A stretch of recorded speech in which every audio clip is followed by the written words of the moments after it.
Yo, yo! Welcome sa kusina ni Sir! Luto na! Kain na!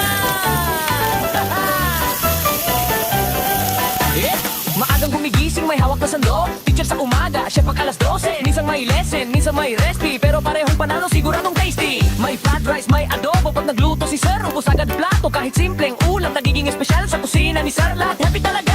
Pag amoy pa lang, sob na agad.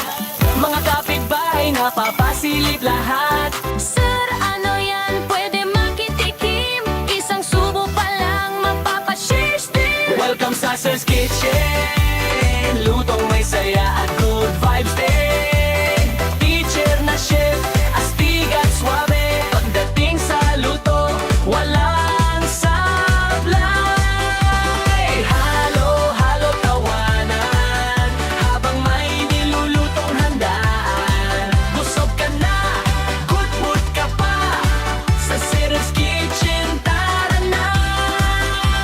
May afro si Sir pero parang superhero. Sandok ang weapon, kaldero ang trono. Hindi lang sa klaso, magaling magturo. Pati sa pagluluto, certified na todo. May konting asaran, may konting kulitan. Habang nagigisa at naghihiwaan, simple lang ang sikreto ng bawat putahe. Pag niluto ni Sir, lagi may pagmamahal Kahit pagod sa work, tuloy pa rin ang luto.